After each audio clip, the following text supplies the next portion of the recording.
Welcome to Keep Going, a podcast about failure and success, hosted by John Biggs. Every week, we talk to an amazing person about a time they failed and what they learned. And remember, when you're going through hell, keep going. Welcome back to Keep Going, a podcast about success and failure. I'm John Biggs. Today on the show, we have Jonathan Lowenhar. He's a founder of Enjoy the Work, which sounds like exactly what we should be all talking about right now. Are you enjoying your work, Jonathan? Yes, it took me a long time to get here, but on a day-to-day basis, the answer is yes. All right. So tell me a little bit about Enjoy the Work first, and then and as far as I understand, it helps people become CEOs, right? Which suggests that you've heard plenty of horror stories over the years. Oh, so many horror stories. Yeah, the underlying premise is very simple. Founders of startups are inventors, right? Like they see something that the world needs to have and they will it into existence. And if they're lucky enough for that invention to take hold, like the market ends up giving a shit about whatever it is they built, well, their job changes. And now they have to build a company around that invention. My partners and I and our staff, we train founders on that conversion from going from inventor to manager to CEO to leader so that they actually can hold both skills as a company ascends. So that's an interesting point, because a lot of folks think that being a entrepreneur is about just like, I don't know, just showing up and looking cool at parties or whatever. And there's not a lot of discussion of being an operator. Like building a business requires you to build a business, right? So why don't you talk to me about some of the folks who you've talked to who might not have gotten that memo? Well, I like to play a game, John. I sit in a room of founders and I'll ask how many of them have dreams of building some gigantic company. And like every hand shoots up, of course. And then I'll ask them, like, give me examples of like, what's a gigantic company? And so they'll reference it. Or like they'll say Uber and Shopify and Spotify and Airbnb. And then I'll ask just the question to the group of like, do you know how many employees those kind of companies have? And they have no idea, especially the first timers. They have no idea. 600. I'm like, no, they have 10,000 or 30,000 or 5,000. And then I'll ask the follow-up question of like, well, how many of you people, if I dropped you into the CEO seat to run a company of 5,000, would have any idea what you're doing? And right, then it's crickets. It's crickets. So then I'll ask the follow-up, say, great, how about just 100 people? I just gave you 100 humans that you now have to manage and lead and inspire and actually get to whatever mountain you're trying to climb. And I'll still have mostly crickets with a couple of like half hands in the air. That's what we do. How do you actually build an organization? Horror stories, plenty. Generally speaking, we meet two types of founders. We only work with one type, but we meet two types. Type one shows up in front of us, John, says, hey, I want to get better at this job.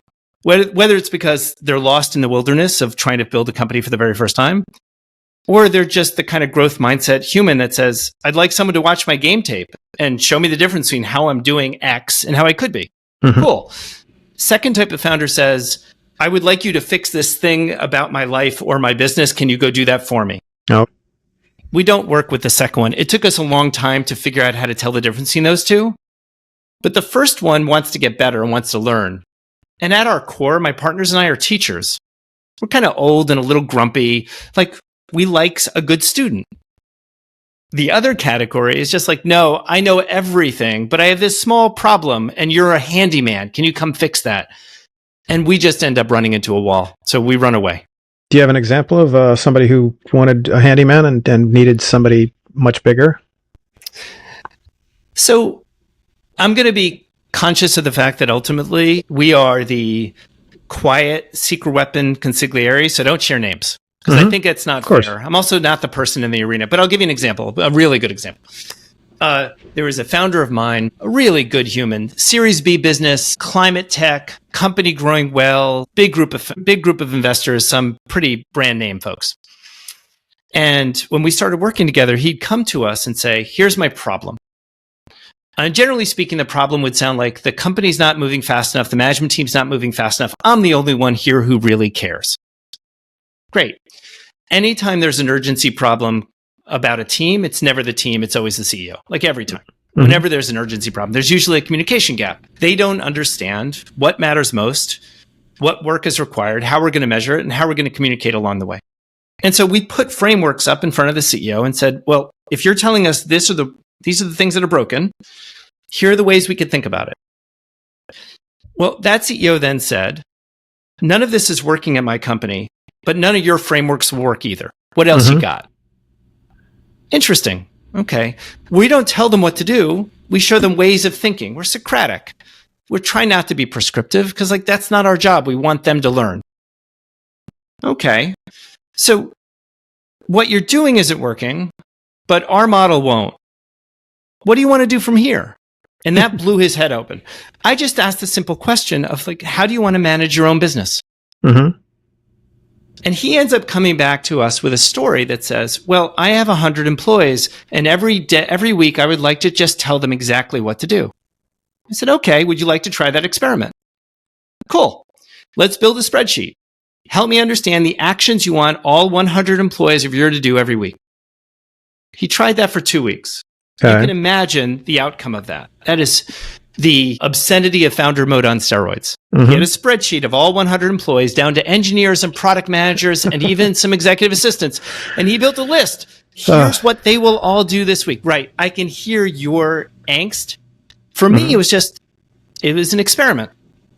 Go try this. He tried for 2 weeks. He came back. He said, everyone hates it. I said, yeah, I imagine that's true. It's not working.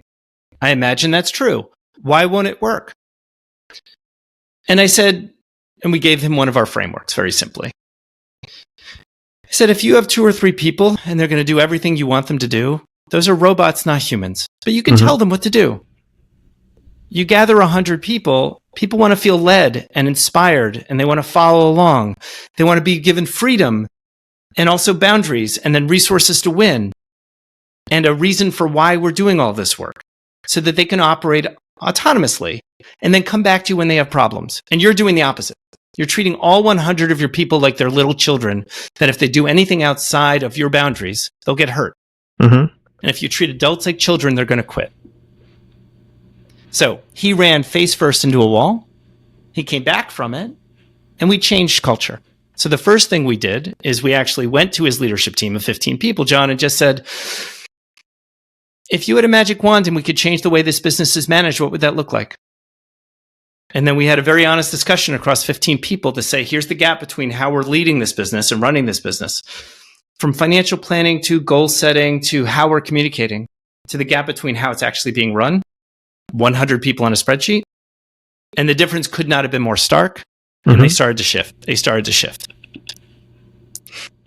That's interesting that somebody could get to 100 people and still have that mindset. What do you think is it in the entrepreneurial mind that encourages that sort of behavior? I don't think it's the entrepreneurial mind. I just think that ultimately there are folks that have 2 different approaches to trust. And the first one is, I'm going to trust you, and here's definition of success, and here are the resources you need. Go out and win. Ask me if you have questions. The second definition is, I don't trust you. And here are all the boundaries in which and all the rules in which you have to operate in order to succeed in your role. And there are a lot of founders who, on their own improvisational skills, their own grit, their own tenacity, they've learned to trust themselves and only themselves in getting something right. And as long as your company stays really, really small, and the people who work for you are the kind of folks who just want to take orders, you can get to some scale. The moment you bring on folks who want to think, it's not going to work. Yeah. What you've just described is probably something that a lot of us are familiar with. I know I've worked with CEOs that they're the audience of one, right? The entire business, the entire goal of the business is to please the audience of one, please the king, I guess you could say. It's not to please the customer. It's not to please it's not to please the media. It's not to please anybody else. It's the audience of one.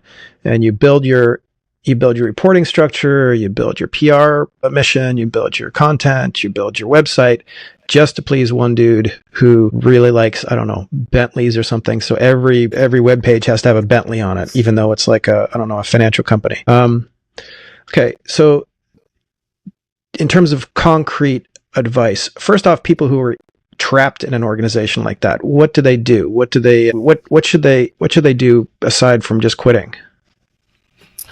Well, this is somewhat reductive, John, but I think that there are 2 types of humans.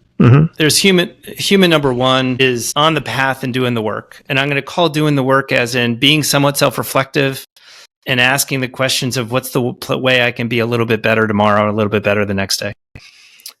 Those skills might be emotional. Those skills might be tactical or functional or strategic, but am I trying to get a little bit better? That requires a level of self-awareness. If you're an employee who works for a CEO who is doing a lot of things that you don't agree with, but they're self-aware, they're curious, they're open, they're humble, they're willing to listen, they're doing a bad job, well, then your question is, what patience do you have for them to get there? Mm-hmm. If they're not doing the work, there's no chance of that company changing. If the CEO is an egomaniac, the company is going to be driven that way. If the CEO is mean, the company is going to be mean. I do think that for the CEO that's open to it, I would encourage the employee to ask a really simple question.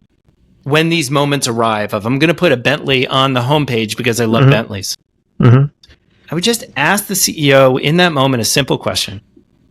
Do you want to be right or do you want to win? Mm-hmm. Because if it's an authentic answer of I want to win, well, then I would reflect back to that CEO, here's my customer, here's what they care about, here's the persona, here's why it has to show up in artifacts, and here's what should be on the website, and it's not a fucking Bentley. Mm-hmm. If the answer is Bentleys are cool, well, then listen to the actions. The CEO has told you who they are. Okay. You can decide whether to stay or not, but they've told you who they are.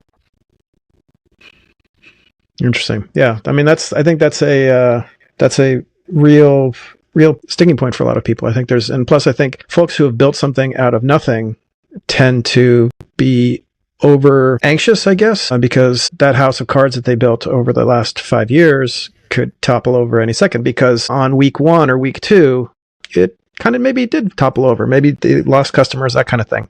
How do you get a founder out of that anxious mode and into winning mode, I guess you could say? So under the presumption that the founder is open to any of these conversations. Yeah, exactly. Fear is not a good decision maker. Mm-hmm. And I'm going to keep saying that to them until they actually hear it. So then I'm going to have a conversation with them to say, like, let's put that aside for a moment. Because your lizard brain's not going to help you make good strategic choices for where you want to go in life. So instead, let's play back. What is definition of success for this business? What's the mountain we're trying to climb? What has to be true a month from now and a year from now to know that we're on that trajectory? What could get in our way? Like a pre-mortem, like it's a year from now and the patient died. What are the most likely reasons? Great, let's list those out, decide which of those we might actually be able to mitigate. And then what resources do we need to actually affect that change? And can that show up in a financial plan that we all believe in? Now, communication. Who are the 2 or 3 or 6 people that actually matter on the team, that make all the decisions, that have all the debates? It is a set of disciplined steps to get you out of, I'm so afraid because I don't know how to separate what's existential risk, what is signal, what is noise, what is just lizard brain and anxiety at 3 a.m. saying, oh my God, we're all dead, versus a thoughtful approach to how do we win this game? What fearful founders do is they fall prey to an old Sun Tzu quote, tactics without strategy is the noise before failure. Mm-hmm. And the scared founder is just trying shit. The founder who can take a deep breath, get some sleep, get some food, exercise a little bit, that exhale helps them hear their quiet voice. Because most founders, that quiet voice, that intuition, they know how to win. It's what makes them founders. They can see something none of us see. Mm-hmm. If we can quiet them down enough, and they have someone who knows how to extract this from them, then we can articulate what's that magic, that art that's in their head, and build plans against it. And it's that piece, that planning piece, that most first-time founders have no sense of because they're so improvisational. They're tenacious and they're gritty and they're going to just try shit, but that doesn't align other humans well. And that's the skill they have to learn, or what they'll suffer, John. And this is what wakes me up in the morning, pep in my step, all the things. The obscenity of the venture-backed startup model is you have a founder who does hit gold occasionally. Escape velocity is in sight. We could have something giant. And since venture doesn't care about the professional development of that human, mm-hmm. that the moment escape velocity is in sight and I've raised enough capital to support it, that founder no longer has board control. And the moment they show any kind of diminishing skills in terms of their ability to lead a maturing organization, they're getting fired from the business they started. And so what gets me up in the morning, my colleagues up in the morning, is how do I teach the founder those skills so that their magic, when it starts to take hold, they decide when they want to leave their startup, whether it's a year in or 10 years in, but they now actually know how to run and build a business. Interesting. Yeah, I mean, I think that's definitely historically the biggest problem with startups. I mean, whatever. What's the statistic now? 98% of them fail, or 99% of them fail, and it's primarily because you're not an operator, right? Is there anything special in like a Travis Kalanick or a I don't want to go through the pantheon, but like maybe a Tim Cook or somebody like that? Is there something that you always say that these folks are doing that nobody else is doing, and that's why they're able to lead those 10,000 people? And Travis Kalanick's not a good example, because I think what he did is he kind of like he was the vile weed out of which his garden grew. Yeah. Well, and the business quintupled after him. Mm-hmm. So there are really good examples of founders going all the way to the promised land, and there are just as many great examples of the founder being replaced by professional management. Mm-hmm. Google's an amazing example of this, right? Eric Schmidt wasn't the founder of the business. Tim Cook, same story. I have a very strong prejudice here, and it's part of the origin story for what my colleagues and I do for a living. That if you had an illicit camera, John, into any company that you believed was well run, you would find that every well-run company largely does the same things in the same ways. They have some sort of vision and mission. Here's why we exist. Here's what we do. They have some sense of goals of here's what's most important to the business. Some articulation of how we'll measure those goals. Some action plans that we hold ourselves accountable to that would actually move those metrics, and all of that housed in a financial plan that is bottoms up build with metrics that we can move up and down and continue to test regularly. Some communication architecture so that knowledge is institutionalized, the left hand knows what the right hand's doing, and how decisions are made in a way that's really thoughtful. They have some values in place so that interpersonal conflict, which is inevitable because companies are still run by humans as much as AI agents are coming for our jobs, that is, it allows for a shortcut to solve those issues. Every well-run company has these pieces. And what most founders don't realize is that's almost like the commodity of running companies well. Anyone can access those skills if you're willing to kind of take the time and learn them. The unique magic is not the running of the business. It's the strategy on how to win. And that's what I think founders, and there are a magic number of operators who do that stuff uniquely well. But that's not the running of the organization. The variances on how great companies are run are much more minor and nuanced than the general public wants to believe. Mm-hmm. Interesting. Yeah, I guess that would be true. I mean, you always have you're going to have a store of knowledge. You're going to have institutional knowledge. You're going to have ways to make sure that people don't kill each other while they're building whatever. And do you ever have to basically say to a founder, "This is the laundry list of SaaS tools that you better download right now because everything's broken right now"? That world is moving so fast, it's hard to ever have the definitive list. Mm-hmm. I actually tend to look to others who are more obsessive about the classification of what is the current stack. I think the harder conversation we tend to have with a founder is your company is rudderless, your company is headed wrong direction, you haven't arrested the decline, and it's on you. Mm-hmm. And here are the series of things that we're not doing here. One of the classic and most common frailties of the startup CEO, John, is they like to do what they love. So the moment a company's in a hard place, they revert to the functional area that got them excited in the first place. If they're a product person, they dive into product. If they're sales, they're just on the next phone call or the next plane ride. When oftentimes when a company gets in trouble, it's not the area of superpower for the CEO. And rather than the CEO dive into the problem area, they dive into the area where they're most comfortable. Have you ever seen that? I don't know. A programmer who loves programming so much that they can't stop programming even after they're mildly successful? Yes. One of the kind of common questions I like to play with are, what are the most common things that kill companies early? And we do believe that most companies die from suicide rather than homicide really early. And one of the challenges often is the founder who's more obsessed with the solution than the problem. Interesting. And for technical founders, that's the most common one. I'm just going to keep writing more code. I'm going to get to the next feature, the next feature, the next feature, as opposed to the next interview, the next interview, the next interview. The raving fan customer, the one who says, your product is janky, has smoke coming out of the side, but this problem is so intense for me that your shitty solution still makes my life way better. There is so much more value in that conversation than spending all your time writing the next line of code. And there are a lot of founders who shy away from that conversation for a lot of different reasons. They don't want to know that their baby is ugly. They're so introverted that that conversation takes up too much energy.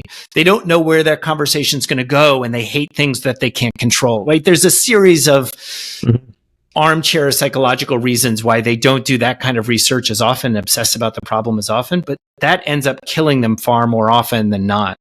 And so, yes, we see the problem of the CEO not working on the thing that's most important regularly. Similarly speaking, we have language that we like to use of your calendar reflects your priorities. You and I both know people that every week feel like, I don't even know where the week went. Like my day just went by with 7 meetings and I didn't get anything done. That's the founder who's at the mercy of others, as opposed to very carefully saying, what matters most? How do I want to spend my time? How do I manage my calendar against my time? And most young founders have struggled with that dance. Fascinating. How can people get in touch with you? Get some help, basically. So first piece of advice for any founders who are listening to you, just watch your own game tape, like work on your craft. There's a difference in doing the job and getting better at your job. There's a difference in like operating in a game and practicing. And fundamentally what we do is we're practice. How do we get better at this? If you go to our website, you can see all the things you would typically see. You can see case studies and the hundreds of founders that we've supported and hey, unicorns and exits and bears, oh my. But there's also a page that just says contact us. We'll ask you just a couple of simple questions and we are obsessively responsive. So any founder who just wants to have a chat, here's what's going on about your business. Here's the pain you're suffering. Raising money, hiring talent, managing humans, figuring out strategy. You don't know how to build a financial model, whatever the thing is. We'll have a conversation about it. If that conversation feels really good to both of us, then we'll intake you into our vetting process to see if you're one of the CEOs we'd like to work with. It takes about 30 days. Fascinating. Yeah, this is really interesting. I think I don't get to talk to a lot of people who are on the outside, who are in the wings, right? You're like you're the guy who helps the guitarist get over stage fright, which I think is important. We're the former musicians who are now helping in the current generation of them. I mean, if you can't teach, right? That's the answer, unfortunately. But I think for us, it's not the case here. I don't think. Well, John, I think it's an interesting. One of the things we obsessed about for a long time ago was this question of what do old entrepreneurs do? Yeah. And it's kind of this binary, right? If at some point in your startup journey, either you say, okay, even at this age, even after this many startups, I still have the juice to do it again. Or you become an investor. Like that was it. That's the entire set of choices. We wanted to create a third choice. So by the way, the other outreach here, if I'm allowed to pitch. Sure. Is if you are a multi-time former founder and you're not sure what to do next in your life and you happen to love teaching, send me a note, please. We're always looking for new partners Because that's the idea for us. Like, none of us want to be an operator anymore. Our clients' lives are much harder than ours, and we're older and wealthier, and we don't want to be an operator at this point. But we love startups, and we want to help founders not get fired. Mm-hmm. Yeah, wonderful. All right, so older. By older, you mean something over, like, I don't know, 33, right? That's Thank you. Yes, I'll take that all day. Yeah, I'm right there with you. So I appreciate the idea. All right, well, Jonathan, this has been really helpful, and I think this is going to open a lot of eyes. I think this is the fact that you even exist and are out there who can say, I just wish the psychopathic founders would actually listen and heed your words. But we shall see. You have to be in a lot of pain to change, my friend. Mm-hmm. Well, yeah, I mean, you could put other people through a lot of pain first before you notice your own pain. There's also unfortunate as well. Yeah. Anyway, on that downer, this was amazing. Thank you for joining us. It's been great. John, thank you. Super fun. Yeah. This has been Keep Going, podcast about success and failure. I'm John Biggs. We'll see you next week. Thank you for listening to Keep Going, a podcast about success and failure. Remember, Keep Going is entirely listener supported. If you're listening to this, please head over to keepgoingpod.com, where you can subscribe to the podcast for as little as $5 a month. This is a labor of love, and every little bit helps. Thanks for listening. I was so lost, pacing back and forth for 20